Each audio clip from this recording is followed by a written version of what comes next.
This is the second part of quotations. We're back to the quotations main screen. We can see the quotations not yet orders, which is the one that we've just added. We've got quotations that have gone to orders, which we've got none. All quoted, which brings up them all. We can double click, go into the main to bring up the full quotation, as we've just done. You can see all the information has been saved and where the quotation is in the process. The next step in the quotation is if the quotation has been agreed to by the customer. If it has, the quotation will be signed so that work can commence.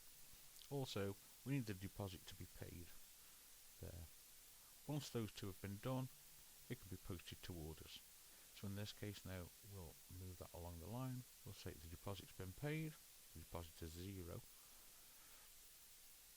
and now we're moving that to orders. Okay, so if we close that now, and if we click again the not yet orders, that one disappears. Go to quotes to orders, it has now jumped across. What this means is it goes from quotations here, has moved up to sales orders here. And if we click on the sales orders tab, we'll see our Mr. Philip Wren. This is our quotation here. We've got our quotation price. The next section, ensure all boxes are checked. This is to double check that it's gone through the quotation process correctly. The next section along is the work details. This is when the work is going to take place, when it's going to start, when it's going to end, your expected time of end, your actual completion date. Then we can do an analysis between these two so that later on, as you do more quotes, you can get more accurate on your expected time of completion. Has the work been completed, and has the work been signed off? This will mean any documents, any certificates that need to be passed on to the customer, or any planning permission that is needed for different areas of business.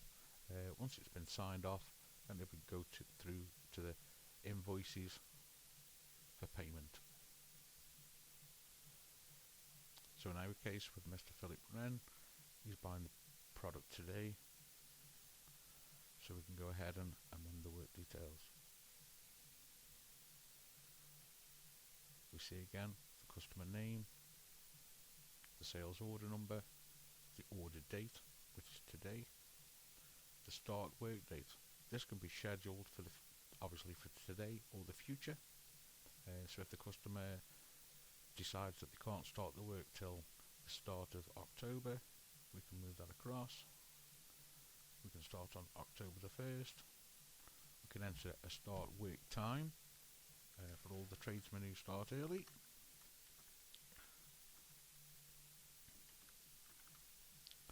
We'll start at 8 AM and we'll finish at 5 PM.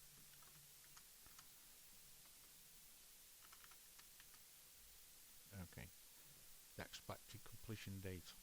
How many days is this job going to take before it's completed? Okay, we'll say that it's going to take 2 days.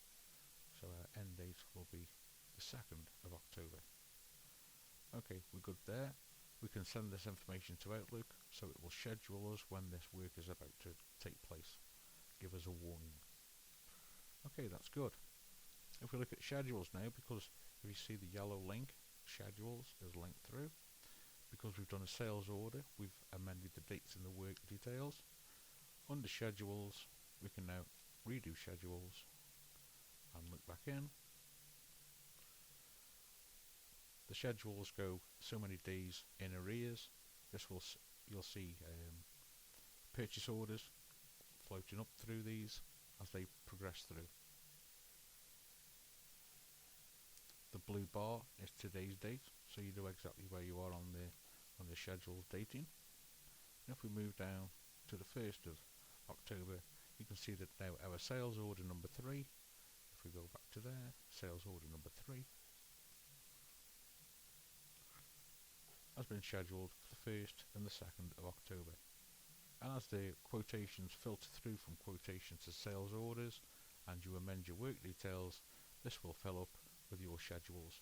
and you'll see days where you've got no work on and you can fit work in, or you can plan holidays, etc., around certain blocks of time.